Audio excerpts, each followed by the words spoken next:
Olá, meus amores e minhas amoras. Olha, o papo hoje talvez demore um pouco porque o tema é complicado, profundo, mas eu vou tentar ser breve, tá?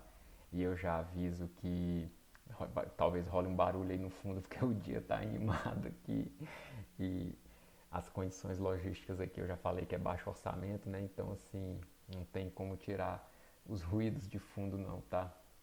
E, né, fora daqui a vida está acontecendo aí no mundo, tá? Então, pessoal, o tema que eu queria falar hoje é uma manifestação específica de hipocrisia, tá? Eu acho que isso é uma coisa que deve se manifestar desde que o mundo é mundo, desde que gente é gente, mas que talvez hoje apareça de uma forma mais patente pelo fato de que as redes sociais, né, elas permitem que hoje eu saiba o que está acontecendo lá em Taiwan, né? Enquanto que no passado eu tinha que esperar uns 3 anos pelo menos, né? Mas há o tipo de hipocrisia que eu vou falar aqui, né, por mais que ele apareça mais por conta disso que eu falei, eu acho que ele sempre deve ter existido, sempre deve ter sido algo muito comum, porque a humanidade se repete, né? Está lá no Eclesiastes, né, atribuído ao rei Salomão, não há nada de novo debaixo do sol, o tempo passa, as gerações passam, a humanidade esquece o que já aconteceu e acha que está acontecendo coisa nova, mas na verdade tudo que está acontecendo já aconteceu antes. A gente só não ficou sabendo, porque foi com o nosso tataravô, né? Eu não tenho bem um roteiro, não, mas eu fiz aqui algumas pontuações aqui para me ajudar. Mas é o seguinte, galera. Imagina que tu tem um emprego, certo? Imagina que tu é, sei lá, um programador, tu mexe com informática, com tecnologia, sei lá. E aí tu trabalha para aquilo ali, né? Como é que tu chegou até aquilo? Ah, sei lá, tu fez um teste vocacional, ou teu pai e tua mãe disse vai trabalhar, vagabundo, e tu foi fazer um curso técnico, ou foi por um sistema S aí da vida, Senai, Sebrae, Senac, sei lá o que, enfim, alguma coisa te levou àquilo. Ou então tu sempre gostou muito de tecnologia, tu era nerd, sei lá, assistiu um anime, alguma coisa assim, e aquilo te encantou e tu foi lá, né? Só que enquanto tu tá trabalhando, e aí tu forma família, tem filho, faz conta, paga o plano de saúde para não ter que ficar na fila do SUS e coisa e tal, e o dinheiro, a conta nunca fecha, às vezes até pede empréstimo, e tem que trabalhar e duplica a rotina para ver se entra mais dinheiro, para ver se consegue sustentar a família e coisa e tal. Enfim, vida comum de um trabalhador comum, tá? Aí de repente, galera, é, tem uma galera que não te conhece, ou que te conhece, mas não conhece o teu trabalho de perto. Mas geralmente é uma galera que não te conhece, às vezes que nem mora aqui. Mora. Porque o Brasil é uma periferia, né? Assim, tá longe dos centros de pesquisa, de decisão do mundo, né? Já teve, já teve melhor há muito tempo atrás, né? Há uns 70 anos atrás, vamos colocar assim, já teve melhor. Hoje em dia anda um pouco mal das pernas, né? E eu torço e acredito que pode melhorar, né? Pode voltar a uma posição aí de protagonismo, mas não é isso que a gente está vendo, né? Não é essa tendência que a gente está acompanhando no presente, né? E o Brasil, como ele está na periferia, é, você que mora aqui, às vezes não está por dentro do que as pessoas andam pesquisando, discutindo e decidindo ao redor do mundo, né? E aí essas pessoas que estão pensando, pessoas das universidades, dos gabinetes, das secretarias, das organizações disso, daquilo e coisa e tal, essas pessoas elas estão refletindo sobre a questão da robótica, da inteligência artificial, o domínio das máquinas, e elas chegaram, isso aqui é uma suposição, tá? Um exemplo. Elas chegaram à conclusão de que as máquinas vão dominar o mundo e que isso vai acabar a humanidade, que nós precisamos impedir isso. E a forma da gente impedir isso é acabar com tudo que está levando para isso, né? Então, assim, a gente vai acabar com essa história de robótica, acabar com essa história de programação, acabar com essa história de informática. As pessoas que trabalham com isso vão ter que mudar de emprego, vão ter que procurar outra coisa para fazer, uma coisa que seja menos danosa para a humanidade, certo? porque isso vai destruir a humanidade. Então essas pessoas precisam parar de fazer isso, né? Elas precisam adquirir essa consciência, parar de fazer isso e cooperar com o desenvolvimento da humanidade, não com a sua aniquilação, certo? Só que tu não tá sabendo dessa conversa não, sabe? Tu não teve muito tempo para se preparar. E aí o que vai acontecer contigo, cara? Tu vai começar a perceber esse discurso chegando, às vezes, só na prática, né? Tu vai ver que vai começar a ficar mais difícil tu arranjar serviço, ou que o serviço que tu arranjar vai ter umas exigências muito mais difíceis de cumprir e tu não vai dar conta. E as tuas contas vão continuar ali para pagar, às vezes aumentando, né? Geralmente aumentando, né? As contas para pagar, a vida ficando cada vez mais difícil cuidar da família e viver no país. Aí tu acabou de comprar o celular e roubaram e a vida vai piorando, né? E nisso, cara, tu vai, em vez de tu ir desistindo do teu emprego, tu vai trabalhando cada vez mais, se especializando cada vez mais naquilo que tu sabe fazer, claro, né? Aquilo que tu gosta, aquilo que tu é habituado a fazer às vezes há 10, 20, 30 anos, aquilo que tu já tem uma carreira, que tu já tem clientes que confiam em ti, tu já construiu um nome naquilo ali, coisa e tal, né? Enfim, cara, quem trabalha há 20, 30 anos num serviço, até 10 anos, sabe do que eu tô falando, né? Assim, você tá naquela ali, tal. E aí essas pessoas, elas vão dizer que você tem que parar com isso e que o fato de você não estar parando significa que você é realmente um criminoso deliberado. Você quer mesmo acabar com a humanidade. Porque já avisaram pra você que você devia parar e você não parou ainda. Você é um cara mau, hein?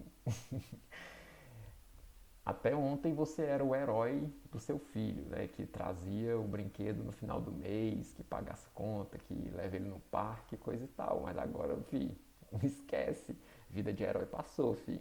Você vai continuar matando o leão todo dia, mas vai vir o cara para dizer que você não devia ter matado o leão, né? Ei, Chica, deixa o leão em paz. Então é isso, você virou vilão. E agora você vai ter que sair dessa vida, senão você vai preso, tá? Ou então você vai ter que pagar uma multa que é 20 vezes o tanto de conta que você tem, de dívida que você tem aí, tá? Essa situação, pessoal, que eu tô contando, ela tá muito difícil de imaginar. Vocês acham que eu tô viajando na maionese? Tá muito surreal? Eu vou continuar um pouco nela, tá? Então esse cara, ele se torna um vilão, né? Esse cara que trabalhava aí com programação e coisa e tal, mas de repente viram que a programação ia destruir a humanidade, né? Porque assistiram lá o Pequena História do K-Pop lá, viram que isso aí ia destruir a humanidade, então começaram a perseguir a programação e a informática e a robótica, a mecatrônica. E aí esse cara, ele vai ter que escolher entre duas coisas. Ou ele vai ficar desempregado, ou então ele vai procurar uma recolocação no mercado de trabalho. Galera, eu já passei por situação assim, eu não desejo isso pra ninguém. Não desejo isso pra ninguém, cara. Tu trabalha numa coisa, tu sabe fazer aquilo, tu tem que mudar de emprego, concorrer com pessoas que já estão naquele setor há mais tempo do que tu, que com certeza vão conseguir as vagas, e tu não. E tu ficar desempregado, às vezes tendo gente dependendo de ti, tu ficar desempregado, isso não é algo que você deseja para ninguém, né?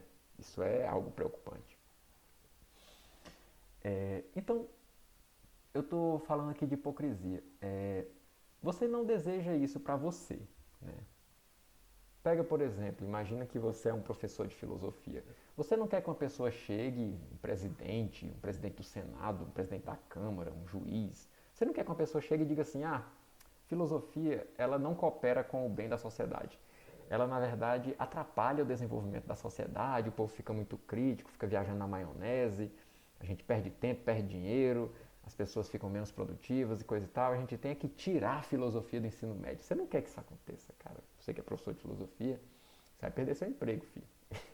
Os anos que você dedicou aí, ó, graduação, mestrado, doutorado, aí você vai mais valer nada e você vai ter que procurar emprego de frentista, de carregar saco de cimento, talvez não tenha MOOC para isso, né? Você não deseja isso.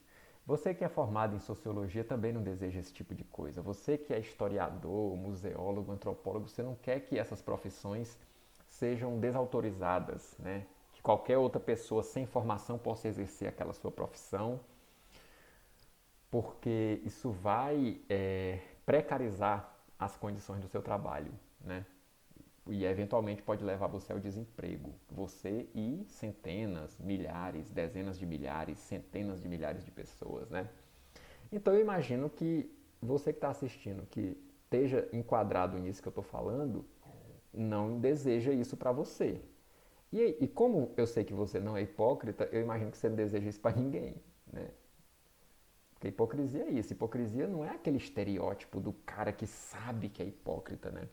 A hipocrisia ela não é necessariamente algo consciente e deliberado. O cara pode ser hipócrita. A hipocrisia é um comportamento, né? Mas pode ser um comportamento inconsciente, né? Porque quando a gente fala hipocrisia, a gente pensa naquele estereótipo, naquele personagem de filme que fica meio guenzo assim, falando com voz fanha. Fulano não sei o que, né? Que tem um olho meio maldoso, uma voz maldosa. Aquele vilão de novela, né? Mas não, cara, hipócrita é eu e tu, hipócrita somos nós. A gente cai, né? A hipocrisia é uma arapuca que está armada para qualquer um e é muito fácil cair dela, né? Tem gente que não cai? Tem, né? Esses são os santos, né? Mas a maioria cai na hipocrisia. Só que depois que você cai na hipocrisia, uma hora a realidade pode aparecer para você. Seja alguém lhe dizendo, seja você diante de uma situação que, né, tem uma iluminação ali, uma epifania, você percebe, nossa, eu fui hipócrita esse tempo todo. Então, no momento em que a hipocrisia é revelada, aí sim, aí você tem dois caminhos a seguir. Você pode ou decidir deixar de ser hipócrita ou continuar sendo hipócrita. Se você continuar, aí sim você vai ser o vilão da novela ou do filme. Né? Você é um hipócrita consciente e deliberado. Né? Pode ser cínico, enfim. Pode ser alguém que não acredita mais na humanidade, que já endureceu o coração, tem um coração de pedra e não está nem vendo. Né? Mas pode ser que você resolva deixar de ser hipócrita, né? E isso você não vai conseguir da noite para o dia, né? Você não vai deixar de ser hipócrita assim que você descobrir o que é, né? Vai levar um tempo até você conseguir deixar de ser hipócrita. Beleza. Mas aí, galera, deixar de ser hipócrita exige um esforço, né?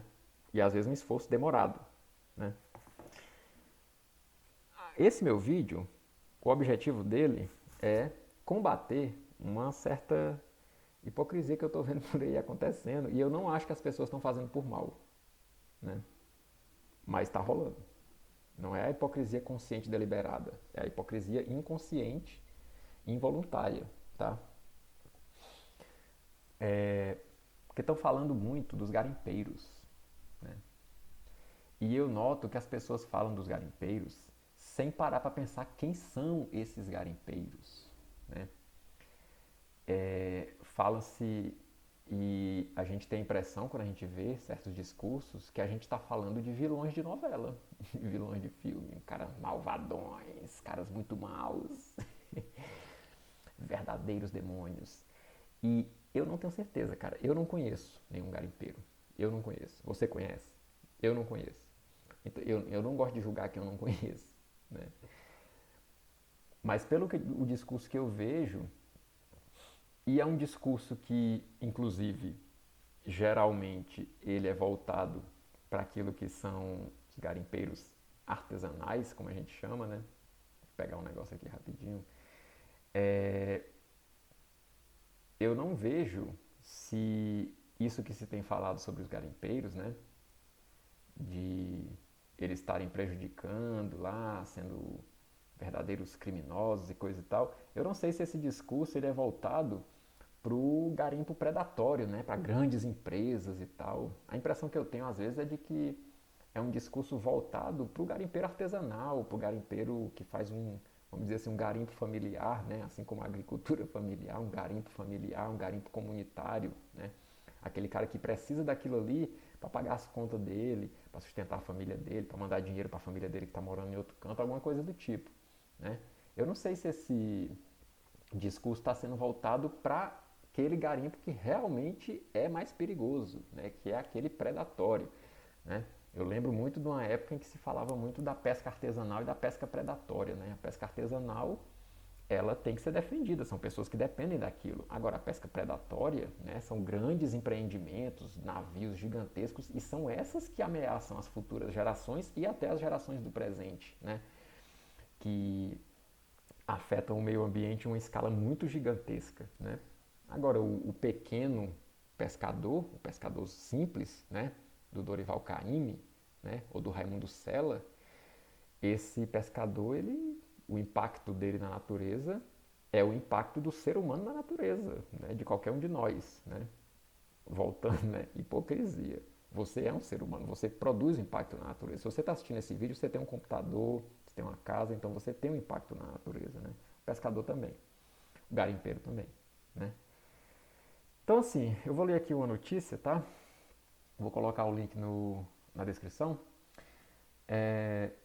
Notícia do dia 28 de junho de 2017 da BBC Brasil em Washington. Eu vou ler, tá?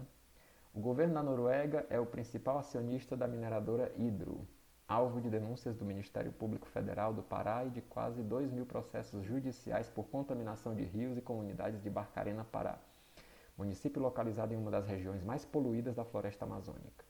Além de enfrentar ações na justiça, a empresa até hoje não pagou multas estipuladas pelo IBAMA em 17 milhões após um transbordamento de lama tóxica em rios por uma de suas subsidiárias na região amazônica em 2009. Segundo o IBAMA, o vazamento colocou a população local em risco e gerou mortandade de peixes e destruição significativa da biodiversidade. Dono de 34,3% das ações da mega produtora mundial de alumínio, o governo da Noruega ganhou manchetes em todo o mundo na última semana, após criticar publicamente o aumento do desmatamento na Amazônia. Agora eu vou ler uma outra matéria também da BBC Brasil em Washington, dia 23 de fevereiro de 2018. Além de um vazamento de restos tóxicos de mineração que contaminou diversas comunidades de Barcarena, no Pará, a gigante norueguesa Hydro usou uma tubulação clandestina de lançamento de efluentes não tratados em um conjunto de nascentes do rio Muripi, aponta um laudo divulgado nesta quinta-feira pelo Instituto Evandro Chagas, do Ministério da Saúde. Após negar irregularidades, a Hydro admitiu em nota a existência do canal encontrado por pesquisadores. Bem, isso é o que foi descoberto e admitido, né? Acaba aí Gilberto Gil Apude Lobão. Procure saber, né? Acho que vocês entendem o que eu quero dizer com isso. Pessoal, eu não moro na Amazônia.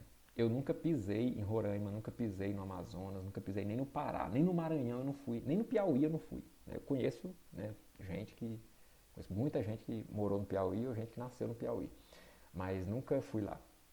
Eu não falo do que eu não conheço não, tá? Eu, assim, falar como se conhecesse. Eu falo como quem não conhece, né? Eu falo de notícias, informações, vejo os relatos locais, né, e tento ter uma posição a partir dos relatos locais, né, mas me incomoda muito essa coisa de eu aqui, longe da Amazônia, ficar falando com um suposto conhecimento de causa que eu não tenho. Né. Eu só posso falar daquilo que eu sei, daquilo que eu vejo, etc. e tal. Então, o que eu estou falando aqui a respeito de garimpo, eu não estou dizendo, olha, os garimpeiros que estão lá são santos e tal. Não estou dizendo isso, não. Eu estou dizendo que eles são trabalhadores, são seres humanos, com certeza têm uma vida, têm parentes, têm família, têm amigo, têm uma história na região, né? E eu acho que, como todo e qualquer ser humano, eles devem ser respeitados, né? Respeitados na medida em que merecem esse respeito, né? Se cometeu um crime e foi investigado e foi demonstrado o crime, que sejam punidos. Se não cometeu, não seja punido, né? Agora, essa mobilização, tira esse povo daí, peraí, calma aí, né? Eu estou vendo gente que nunca pisou lá dizendo isso, né? Parece esse pessoal que quer expulsar morador para fazer obra, coisas assim, né? Eu não escolho lados assim quando eu vejo que o ser humano está sendo ameaçado na sua dignidade, cara. Eu gosto de ficar do lado da humanidade, sabe? Independente da cor da camisa do cara, do time que ele torce, né? O estilo musical que ele gosta, a bandeira que ele está segurando, o boné dele. Isso aí vai meio que para segundo plano, sabe? Eu gosto de olhar assim, o cara está sendo ameaçado na dignidade dele, tá famílias correndo risco, né? Ah, mas e as famílias dos indígenas, dos Yanomamis e tal, né? Também, também gostaria muito que isso tivesse sido extirpado do Brasil, esse tipo de mazela, né? Agora, quem é o culpado de essas mazelas estarem acontecendo no Brasil? Isso demanda uma investigação séria, ouvindo principalmente as vozes locais, as vozes interessadas, né? Tem que ouvir os indígenas, não só os indígenas que estão aliados com político X ou Y, com país X ou Y, que oferece dinheiro, dinheiro tal, país muito interessado na preservação do meio ambiente, cujas empresas ficam poluindo os rios, né? Eu acho que muita gente tem que ser ouvida nessa história, né? A gente não pode simplesmente chegar e é o tipo da coisa, né? Alguém morreu, ah, então vamos prender aquele cara ali. Peraí, fi. Isso aí é a lógica do linchamento, né? Não sei se vocês lembram, né? No CQC tinha um negócio que era tipo frescando com essa coisa do linchamento, né? De repente chegava duas pessoas indo atrás de um cara e sentando a porrada no cara e dizendo assim, é ladrão, vamos bater nesse cara e tal. Aí o pessoal na rua se juntava e começava a bater no cara também. Aí chegava um outro cara na cena e pegava aquela pessoa que foi lá bater nele e dizia assim, não, o ladrão é ele aqui, é ele aqui. Aí todo mundo ia bater no cara e o cara, não, sou eu não, desesperado, né? Procura esse vídeo do CQC aí sobre lixamento que é divertido. Como é que você sabe, cara? Chega uma multidão de gente dizendo, vamos bater neles ali, vamos bater neles ali, tu vai junto, Maria vai com as outras, vamos matar, que tá valendo, porque todo mundo tá dizendo, então é verdade, né? 1 milhão de moscas não poderiam estar erradas, né? Nem quando elas estão em cima de um tolete de bosta. Então, eu acho que existe um problema, sim.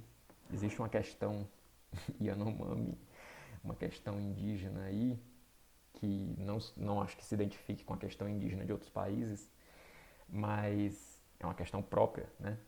Mas eu acho que ela tem que ser avaliada e eu acho que quem ganha mais espaço na mídia não são as pessoas que têm uma melhor compreensão da questão. Eu tenho essa impressão, sabe?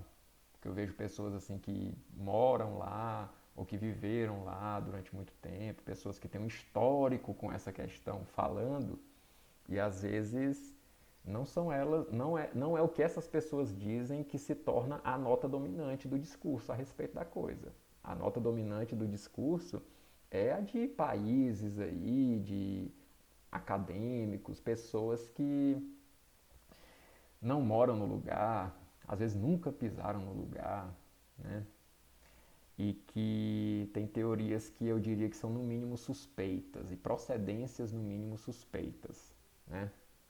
Existe no Brasil uma coisa que eu acompanho já faz um bom tempo, de um ponto de vista específico meu, né?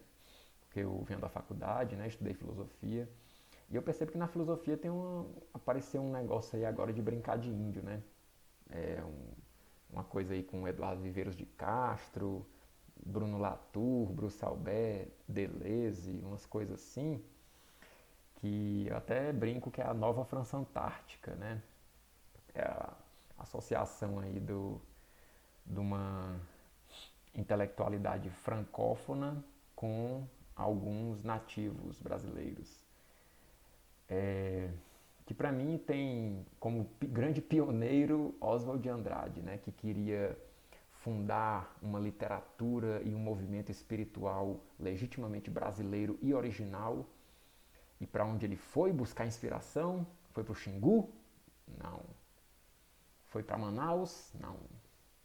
Foi para Roraima? Não. Foi para as missões do Rio Grande do Sul? Não. Foi para Taubaté? Não. Foi para Minas? Não. Foi para o Ceará? Não. Maranhão? Não. Pernambuco? Não. Bahia? Não.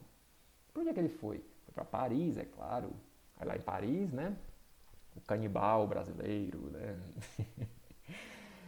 Cara, cultura indígena é uma riqueza só. Tem uma rede aqui do lado. É, farofa, paçoca, macaxeira. Essa pele aqui. Esse cabelo aqui, ele tá meio assim, né? Meio indeciso. Mas quando eu era mais novo, ele denunciava um pouco mais. É, todas as culturas que formaram o Brasil, elas têm muita coisa boa a oferecer, né? Inclusive as culturas indígenas. O cara vai pegar a antropofagia e reduzir a cultura indígena a isso. Comer carne de gente. Tá com fome? Tá com fome, filho. Cara, comer carne de gente não é virtude, não. Eu sei que a ideia da antropofagia é um negócio mais abstrato, mais poético e coisa e tal, né? De absorver a cultura estrangeira e transformar ela ali, né? Eu sei que tem uma viagem assim, mas eu acho que se eu fosse pegar um elemento indígena para pensar assim, uma nova filosofia, uma nova poesia, eu acho que eu ia preferir outras coisas. Eu ia preferir, sei lá, balançar na rede, comer macaxeira, fazer tapioca. Eu ia preferir outras coisas, sabe? A pocema, a esqueci o nome, moranduba. Eu acho que tem muitos elementos na cultura indígena que inclusive a Alencar aproveitou, né? Que são mais interessantes do que a antropofagia. Mas enfim, o fato é que rola, né, essa pagação de pau pra gringo aí, né? Quando você quer falar dos indígenas, não sei por que você vai lá na França pra falar dos indígenas. Às vezes eu observo um pouco isso, eu vou contar um caos aqui, tá? Uma vez eu estava numa cidade que eu não vou dizer qual é, mas é uma região conhecida pelo alto consumo de álcool. E eu dormi na casa de um amigo meu, sei lá, e disseram assim, ó, amanhã a gente vai lá na cachoeira. Eu, pra que lado fica a cachoeira? É pra lá, né? Tipo, vamos dizer assim, que é pra direita, né? Aí, no outro dia a gente acordou, beleza, vamos lá pra cachoeira, né? Aí a gente foi andando, aí os caras dobraram pra esquerda, né? E ninguém falou nada, assim, simplesmente dobraram pra esquerda. Eu, uai, a cachoeira não era pra direita, não. Aí quando eu fui ver, os caras estavam indo onde? Na bodega, comprar cachaça, claro. Sai pra cachoeira, tem que comprar cachaça, né?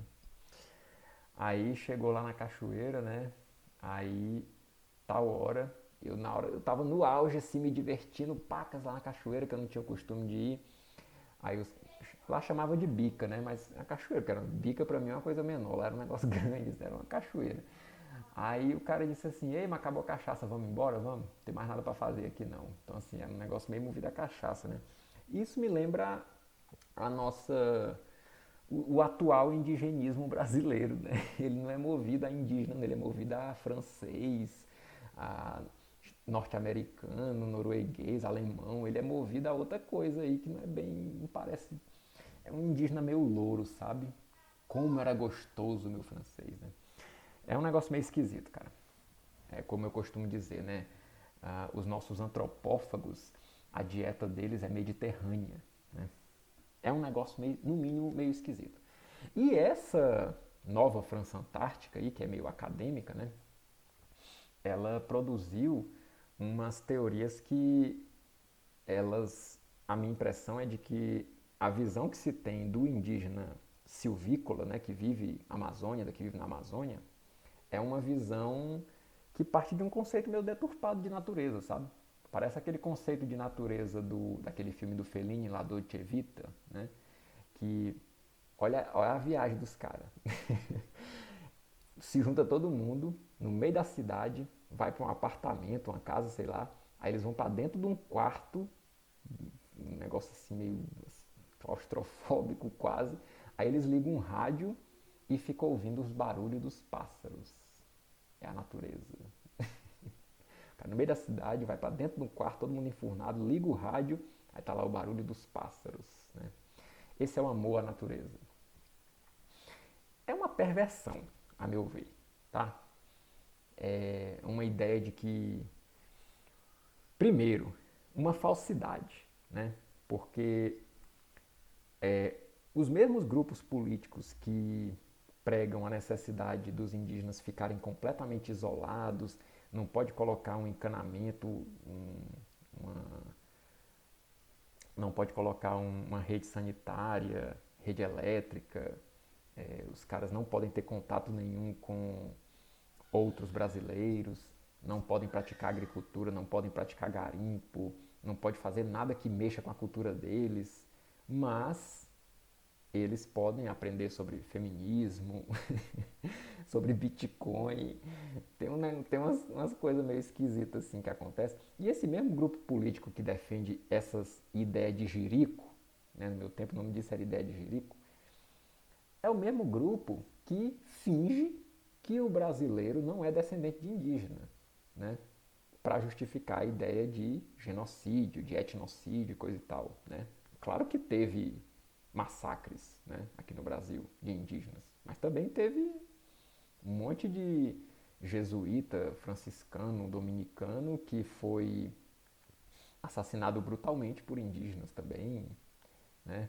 Teve muitos quilombolas que atacaram povos indígenas e os indígenas depois ajudaram os colonos portugueses ou bandeirantes a destruir quilombos porque eram rivais inimigos, né? Porque tinha muita guerra entre os quilombolas e os indígenas e tal. Então teve muita guerra no Brasil, como sempre teve muita guerra no mundo todo. Isso não é uma coisa que a partir de 1500 começou a haver guerra no mundo, nessa região aqui chamada Brasil. O Brasil criou a guerra. Não, a guerra está rolando desde sempre aí. E geralmente os povos que têm uma tecnologia bélica maior vencem os que têm uma tecnologia bélica menor, né? Então os povos que dominam armas de fogo geralmente vencem os povos que só dominam arco e flecha e coisa e tal, né? Mas a história do Brasil não se resume a isso, né? Eu sou descendente de indígena, muita gente que está me assistindo aqui é descendente de indígena, a maioria dos brasileiros é descendente de indígena. Você pode não ter uma ascendência indígena maior do que a europeia ou a africana, né? Talvez a ascendência europeia sua seja maior do que a indígena, talvez a africana seja maior do que a indígena, talvez as duas sejam maiores do que a indígena, mas a imensa maioria dos brasileiros é descendente de indígena. Por quê? Porque o que aconteceu na maior parte do Brasil, na maior parte da história do Brasil, foi a união dos indígenas com os colonizadores europeus, né? E também com os africanos, né? Então foi se formando um povo novo. Enfim, essa história do Brasil, se você pesquisar a fundo, você encontra que a coisa não é bem como algumas pessoas tentam vender na base do grito, né?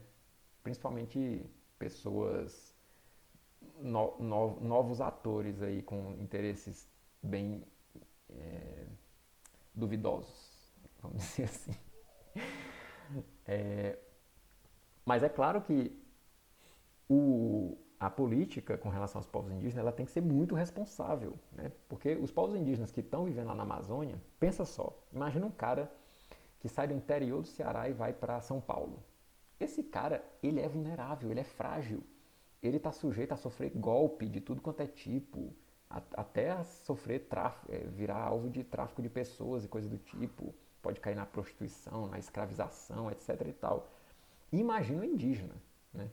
Imagina o indígena, que às vezes nem sabe falar o português direito, não conhece meio que alguns dados básicos assim do nosso estilo de sociedade, né? Eu não gosto desse papo assim de os indígenas deveriam se civilizar ou eles não têm contato com a civilização. Eu não curto esse discurso. Eu prefiro nem utilizar essa palavra, civilização, tá? Depois talvez eu grave algum vídeo falando especificamente sobre isso, mas eu não curto isso não porque eu acho que as sociedades se organizam de modos diversos. Eu acho que nós temos muito que aprender com os povos indígenas, né? São vários, né? Você pega um Axaninca, para um Krenak, para um Pataxó, Cinta Larga, etc. São coisas muito diferentes, né, cara? Modos de vida bem diferentes, uns chavantes e tal. Eu acho que a gente já aprendeu muita coisa com esses povos indígenas, né? Principalmente com os tupis, mas no caso do sertão nordestino com os cariris também, né? A nossa cultura tem essa marca, né? É uma das nossas matrizes culturais do brasileiro em geral. Mas eu acho que ainda pode aprender com essas novas, assim. Eu não olho tipo assim, eu tenho um celular e ele não tem, logo eu sou mais evoluído. Eu acho que isso é uma mentalidade assim que Eu não sou contra o celular, eu não sou contra o computador, mas eu também não sou contra o cara que não tem um celular e não tem um computador. Eu acho que são formas diferentes de viver no mundo e, a princípio, todas são válidas, né? Mas claro que a gente pode olhar, né? Ah, esse cara aí ele come carne de gente. Opa, peraí. Essa parte eu acho que eu não quero adotar pra mim, tá? Essa parte eu acho que ela é um pouco problemática. Mas com respeito pelas pessoas, né? Então, assim, eu acho que a nossa política indigenista ela tem que ser responsável. Ela não pode simplesmente, ah, não, pega esses índios aí, ó, taca 5G neles. Não, cara eu não sei se eu quero 5G para as crianças daqui da minha cidade, bicho. Por que eu vou querer 5G para os indígenas? Não, bota esse pessoal aí para aprender robótica. Peraí, cara. Bota esses caras para falar no chat GPT. Calma aí. Eu não sei nem se eu quero o chat GPT para mim. Eu vou jogar para os caras. Porque a gente não pode ter essa ilusão de que a nossa sociedade é mais evoluída que a sociedade indígena. Não sei se é bem assim, não. Agora também esse discurso de não, os indígenas é que são mais evoluídos, aí eu também não sei se eu caio nesse papo não, até porque ele tem muito falseamento da realidade.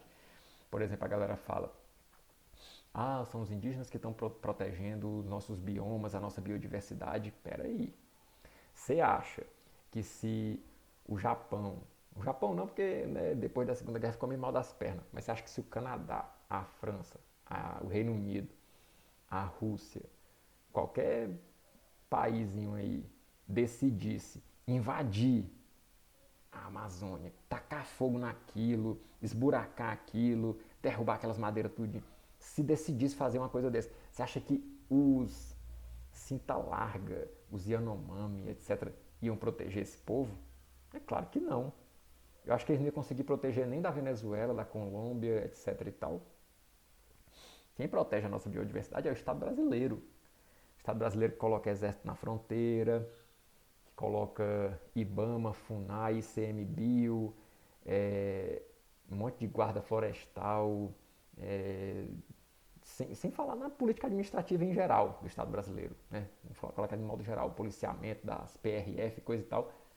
É isso que protege a Amazônia e a biodiversidade brasileira. É isso. É o Estado brasileiro que protege, não são os indígenas. Né?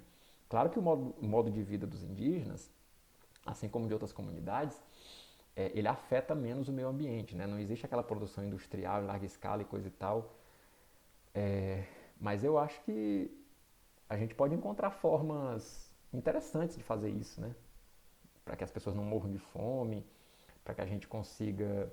Porque é aquela coisa, cara, quando tu tá no trânsito, tu nem pode acelerar do jeito que tu quer e nem pode frear do jeito que tu quer. Tu tem que olhar a velocidade do carro que tá atrás de ti e do carro que tá na tua frente.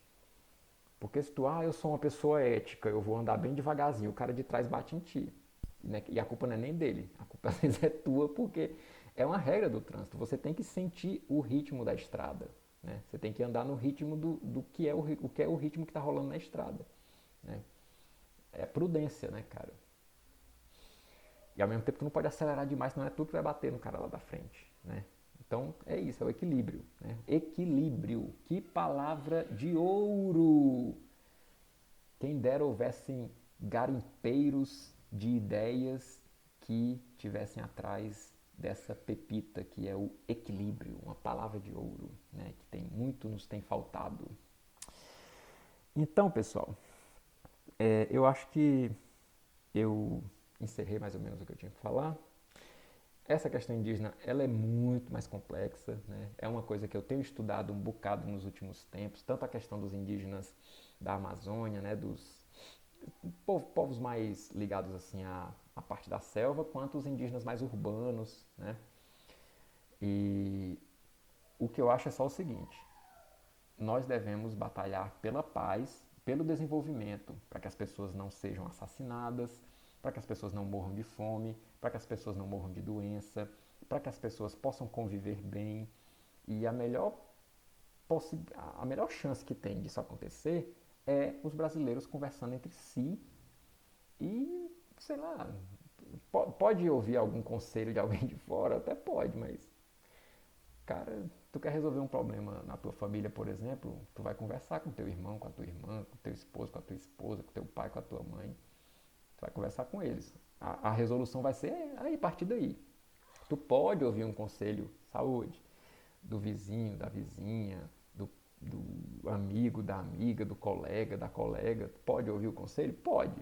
Mas não é aí que tu vai resolver a situação. A situação que tu vai resolver é quando tu conversar com o teu familiar. Mesma coisa aqui no Brasil. Como é que a gente vai resolver essa questão da Amazônia e várias outras? É a gente conversando entre a gente. Pode ouvir conselhos? Pode. Acolhe o que serve, rejeita o que não serve. Né? Procurar conhecer a coisa antes de ficar julgando, antes de ficar querendo fazer com os outros aquilo que não quer que façam contigo, né? Tu não quer que a galera detone a tua profissão aí pra tu perder o emprego pra sempre. Mas por que tu acha que é a profissão dos outros? Ah, manda esses caras embora, proíbe isso aí e tal, né? Já estudou realmente a fundo essa questão? Tu já olhou o que a lei diz a respeito de garimpo em terra indígena ou ao redor, sobre demarcações de terra para garimpo? Já estudou sobre isso? Não? Já estudou sobre o Cinta Larga, sobre Raposo Serra do Sol?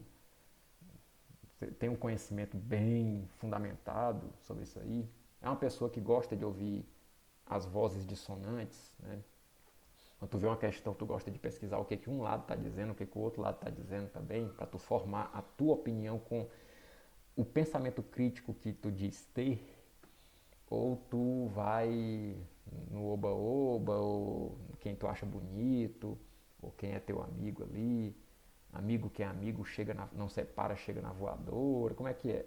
Como é que é esse teu parâmetro moral aí que tu acha que pode julgar o mundo e acabar com a vida de milhares de famílias? Como é que é? Como é que rola isso aí? Né? Então eu acho que a gente tem que respirar, respeitar, estudar, procurar conhecer, dialogar, né? E é isso, pessoal. Espero não ter ofendido ninguém. Se ofendi, pode reclamar aí.